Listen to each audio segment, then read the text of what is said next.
అలా నేను సిఎస్ రావు నిజమైనటువంటి గెలుపు ఫెయిర్నెస్గా పోరాడినప్పుడే ఉంటుంది. అలా కాకుండా కుట్ర కోణంతో గెలుపు అనేది శాశ్వతం కాదు, అశాశ్వతమైనటువంటి గెలుపు. రాజకీయాలు కానీ లేదా ఇతర రంగాలు కానీ పోటీ ఉన్నప్పుడు ఖచ్చితంగా హెల్దీ కాంపిటీషన్లోని గెలిస్తేనే కిక్ ఉంటుంది. కానీ అన్హెల్దీ కాంపిటీషన్లో గెలిచినప్పుడు ఆ కిక్ ఉండదు. బాగా చదివి కష్టపడి ఎగ్జామ్ రాసి ఫస్ట్ క్లాస్లో పాస్ అవుతానో లేదా డిస్టింక్షన్లో పాస్ అవుతానో అప్పుడు ఉండేటువంటి ఆనందం వేరు. కాపీలు కొట్టి డిస్టింక్షన్లో పాస్ అయినైతే అప్పుడు ఉండేటువంటి ఆనందం అశాశ్వతం, శాశ్వతంగా నిలబడదు. జీవితాంతం నిలబడేది ఫెయిర్ గేమ్ ఆడితేనే.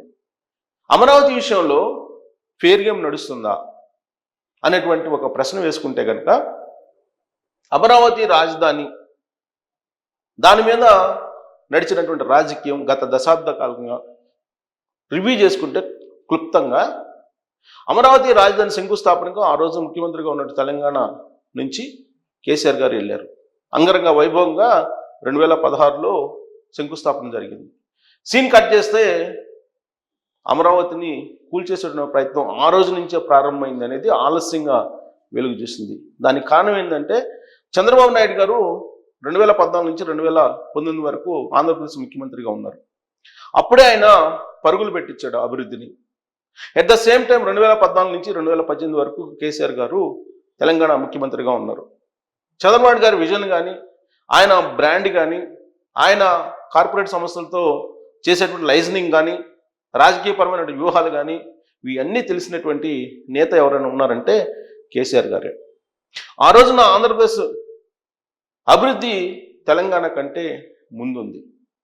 తెలంగాణలో ప్రత్యేకించి హైదరాబాద్లో ఉండేటువంటి చాలా కంపెనీలు టీఆర్ నెంబర్ని అక్కడ మార్చుకున్నాయి, టిన్ నెంబర్ని అక్కడ మార్చుకున్నాయి. రిటర్న్స్ వేసేటువంటి ప్రక్రియ కూడా అక్కడి నుంచి స్టార్ట్ అయ్యింది. దీన్ని గమనించినటువంటి కేసీఆర్ ఎలా ఛేదించాలి అనేటువంటి ఆలోచన బహుశా చేసి ఉండొచ్చు. మరొక అంశం ఏంటంటే శంషాబాద్ ఎయిర్పోర్ట్కి సంబంధించి ఎయిర్ ఫ్రీక్వెన్సీ తగ్గిపోయింది. డైరెక్ట్గా అమరావతి నుంచి అమెరికాకి విమానం వేసేటువంటి పరిస్థితి ఆ రోజు కనిపించింది. ఇవన్నీ గమనించిన తర్వాత చంద్రబాబు నాయుడు ఆంధ్రప్రదేశ్ ముఖ్యమంత్రిగా ఉన్నంతకాలం తెలంగాణ లేదంటే టీఆర్ఎస్ పాలన ప్రజారంజకం ఉండదు అని భావించి ఉంటారు అని చాలామంది అనుకుంటూ ఉంటారు. అందుకే 2019 ఎన్నికల్లో జగన్మోహన్ రెడ్డిని సీఎం చేయడానికి సర్వశక్తులు ఒడ్డారు కేసీఆర్ గారు. అటు సామాజికంగా కొంతమంది లీడర్లు అక్కడ పంపించారు ఆంధ్రప్రదేశ్కి, ఆర్థికంగా జగన్మోహన్ రెడ్డి గారిని ఆదుకున్నారు, రాజకీయంగా ఎత్తుగడలన్నీ వేసి చంద్రబాబు నాయుడు గారిని 2019 ఎన్నికల్లో ఓడించగలిగారు. జగన్మోహన్ రెడ్డి గారిని ఆంధ్రప్రదేశ్ సీఎంగా చేయగలిగారు కేసీఆర్. ఇక అక్కడి నుంచి తెలంగాణ గ్రాఫు కేసీఆర్ గారి గ్రాఫు పెరిగింది. ఆంధ్రప్రదేశ్ కుప్పగొలిపోయింది. అమరావతి ప్రాజెక్ట్ క్లోజ్ అయిపోయింది. ఈ విషయాన్ని నేను చెప్పడం కాదు, అసెంబ్లీ వేదికగా కేసీఆర్ గారు, హరీష్ గారు, కేటీఆర్ గారు, కవిత వీళ్ళందరూ అమరావతి ప్రాజెక్ట్ కూలిపోయింది, ఇక నా తెలంగాణదే అభివృద్ధి అనేటువంటి విషయాన్ని వాళ్ళు అసెంబ్లీ బయట అసెంబ్లీ లోపల చెప్పారు. అంతేకాదు డబుల్ రోడ్డు ఉంటే తెలంగాణ, సింగిల్ రోడ్డు ఉంటే ఆంధ్ర, అంధకారం ఉంటే ఆంధ్ర, వెలుగు ఉంటే తెలంగాణ, గోతులు ఉంటే ఆంధ్ర, గోతులు లేకుండా మెరిసే రోడ్డు ఉంటే తెలంగాణ. ఇలాంటి ప్రచారాన్ని కల్వకుంట్ల ఫ్యామిలీలో ఉండేటువంటి వాళ్ళు చేశారు. 2019 నుంచి 2024 వరకు వాళ్ళు చేసినటువంటి కామెంట్స్ అవి. అంటే దీన్ని బట్టి ఏమర్థం అవుతుంది, అన్ఫెయిర్ పాలిటిక్స్కి కేసీఆర్ గారు కల్వకుంట్ల ఫ్యామిలీ తెరలేపారు. దానికి కారణం ఏంటి, చంద్రబాబు నాయుడు గారు ముఖ్యమంత్రిగా ఉంటే ఆంధ్రప్రదేశ్లో కాంపిటీషన్లో తట్టుకోలేము అనేటువంటి ఒపీనియన్ కల్వకుంట్ల ఫ్యామిలీకి ఉంది అని చెప్పి తెలుగుదేశం పార్టీ వాళ్ళు అనేక మంది భావిస్తూ ఉంటారు. దానికి బలం చేకూరేలా చంద్రబాబు గారు అరెస్ట్ అయినప్పుడు భలే సినిమా చూపించావు బ్రో అంటూ జగన్మోహన్ రెడ్డి గారికి కితాబ్ పలుకుతూ కేటీఆర్ గారు ట్వీట్ చేయటం ఇవన్నీ మనం చూసాం. అయితే సీన్ కట్ చేస్తే ఆంధ్రప్రదేశ్ ప్రజలు 2024 ఎన్నికలకు వచ్చేటప్పుడు తెలుసుకున్నారు అసలు ఏం జరిగింది అని. అమరావతి మీద ఇంత పెద్ద ఎత్తున కుట్ర ఎందుకు జరిగింది, ఆంధ్రప్రదేశ్కి అసలు రాజధాని లేకుండా ఎందుకు చేశారు, దీని వెనుక ఉన్నటువంటి రాజకీయ కుట్ర ఏందని చెప్పి బాగా ఆంధ్రప్రదేశ్ ప్రజలకు, ఆంధ్రప్రదేశ్ ఓటర్లకు అర్థమైంది. అందుకే 2024 ఎన్నికల్లో కేసీఆర్ సపోర్ట్ చేసినా, మళ్ళీ జగన్మోహన్ రెడ్డి ముఖ్యమంత్రి అవుతారని చెప్పి ప్రచారం చేసినా ఆంధ్రప్రదేశ్ ప్రజలు వినలేదు. కల్లగుంట ఫ్యామిలీ మొత్తం జగన్మోహన్ రెడ్డి రెండోసారి మళ్ళీ ముఖ్యమంత్రి అవుతారని చెప్పి ప్రచారం చేశారు 2024 ఎన్నికలకు ముందు. బట్ ఆంధ్రప్రదేశ్ ఓటర్లు మరోసారి మోసపోవడానికి సిద్ధంగా లేరు. అందుకే జగన్మోహన్ రెడ్డిని కేవలం 11 స్థానాలకు పరిమితం చేసి జగన్మోహన్ రెడ్డిని ప్రతిపక్ష హోదా కూడా లేకుండా కిందకి దించేశారు. చంద్రబాబు నాయుడు గారు ముఖ్యమంత్రి అయ్యారు.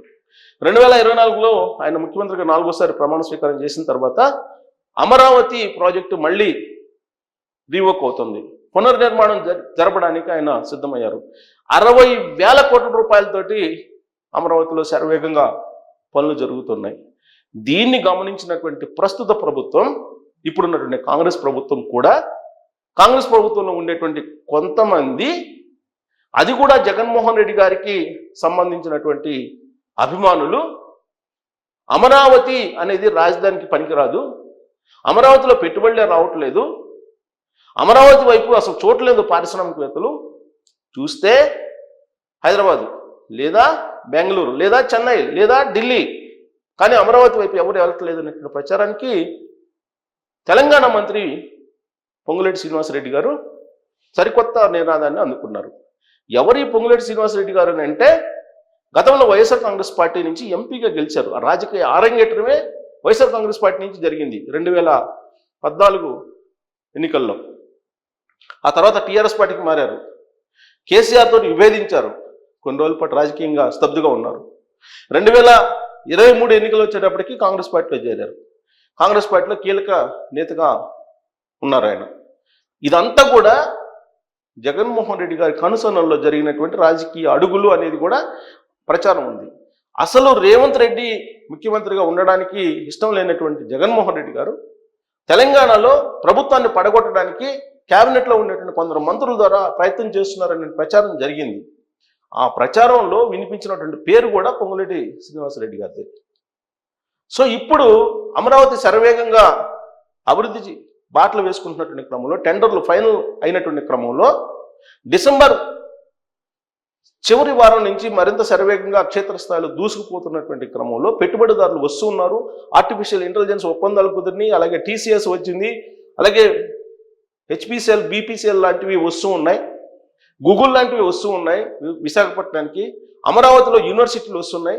శరవేగంగా ఒప్పందాలు జరుగుతున్నటువంటి క్రమంలో డ్రోన్ ప్రయోగాలు, అక్కడ డ్రోన్కు సంబంధించినటువంటి ప్రోగ్రామ్స్ జరుగుతున్నటువంటి క్రమంలో సాంకేతికమైనటువంటి హబ్ వరల్డ్ మొత్తానికి అమరావతి అవుతుందని చెప్పి చంద్రబాబు గారు ప్రచారం చేస్తున్న క్రమంలో ఆయన బ్రాండ్ నేపథ్యంలో అనేక మంది పారిశ్రామికవేత్తలు పెట్టుబడులు పెట్టడానికి ముందుకు వస్తున్నారు. ఇలాంటి క్రమంలో ఒక బాంబు పేల్చారు పొంగులేటి శ్రీనివాసరెడ్డి గారు. మునిగిపోయేటువంటి రాజధాని అమరావతి, కాబట్టి అక్కడికి పెట్టుబడిదారులు ఎవరు వెళ్ళరు అనేటువంటి ఒక ప్రచారానికి తెరలేపారు.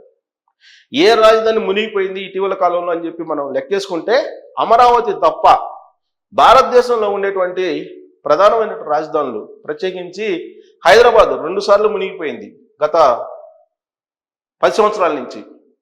కేసీఆర్ గారు ముఖ్యమంత్రిగా ఉన్నప్పుడు మునిగిపోయింది. కార్లు కొట్టుకుపోయినాయి, మనుషులు మ్యాన్ హోల్స్లో పడి చనిపోయారు, సెల్లార్లోకి నీళ్ళు వచ్చినాయి, అపార్ట్మెంట్లు మునిగిపోయినాయి, ఆహార పదార్థాలను హెలికాప్టర్ల ద్వారా అందించినటువంటి దాఖలాలు కూడా ఉన్నాయి. హైదరాబాద్ మునిగిపోయినటువంటి విజువల్స్ ఇవాళకి కూడా యూట్యూబ్లో ఉన్నాయి. వరంగల్ మునిగిపోయినటువంటి దృశ్యాలు ఉన్నాయి. బెంగళూరు మునిగిపోయినటువంటి దృశ్యాలు ఉన్నాయి. ఇవన్నీ ఉంటే కానీ అమరావతిని టార్గెట్గా చేసుకొని పొంగులేటి శ్రీనివాసరెడ్డి గారు మాట్లాడటం అనేది అమరావతి మీద మరో కుట్రకు తెరలేస్తుంది. కేసీఆర్ గారు, జగన్మోహన్ రెడ్డి గారు కలిసి ఏదో ఒక కుట్ర చేయబోతున్నారు అనేటువంటి ప్రచారం జరుగుతుంది. దానికి కారణం ఏంటంటే పొంగులేటి శ్రీనివాసరెడ్డి గారు మీద జగన్మోహన్ రెడ్డి గారి మనిషి అనేటువంటి ఒక మచ్చ ఉంది. అందుకే ఇప్పుడు అమరావతి మీద కుట్ర కోణం బయలుదేరింది అనేటువంటి ఒపీనియన్ కలుగుతుంది. వాస్తవంగా అమరావతి మీద జగన్మోహన్ రెడ్డి గారు, కేసీఆర్ గారు కలిసి కుట్ర పన్నారు అనేది ఆంధ్రప్రదేశ్ ప్రజలు నమ్ముతూ ఉంటారు. దానికి కారణం ఏంటంటే ఇన్సైడ్ ట్రేడింగ్ జరిగిందని చెప్పి తొలి రోజుల్లో జగన్మోహన్ రెడ్డి గారు చెప్పారు. ఆ తర్వాత అది కమ్మ రాజధాని అని అన్నారు. కమ్మ రాజధాని అని చెప్పారు. అమరావతి కాదు, కమరావతి అని. ఆ తర్వాత outer ring road, inner ring road అలైన్మెంట్స్లో ఏదో జరిగిందన్నారు, ఇన్సైడ్ ట్రేడింగ్ జరిగిందన్నారు. వీటిలో ఏది ప్రూవ్ కాల. ఇప్పుడు మునిగిపోతుంది అమరావతి రాజధాని అని చెప్పంటున్నారు. ఇదే వర్షన్ని వైఎస్ఆర్ కాంగ్రెస్ పార్టీ కూడా వినిపిస్తుంది. ఆ పార్టీ వినిపించిన వర్షన్నే ఇప్పుడు పొంగులేటి శ్రీనివాసరెడ్డి గారు కూడా వినిపిస్తున్నారు. సో వర్షాలు వస్తే మునిగిపోయే రాజధాని ఏదన్నా ఉందంటే చెన్నై మనం చూసాం, ఇటీవల కాలంలో మునిగిపోయింది. హైదరాబాద్ 2 సార్లు మునిగిపోయింది. నిన్నగాక మన భూకంపం కూడా ఎక్కువ స్థాయిలో నమోదైంది. చెన్నై మునిగిపోయింది, బెంగళూరు మునిగిపోయింది. మరి ఇలాంటి సమయంలో అమరావతి సేఫా కాదా, దీని మీద ఎందుకు కుట్ర పడుతున్నారు అనే దాని మీద మీరు కామెంట్ రూపంలో మీ అభిప్రాయం తెలియజేయండి.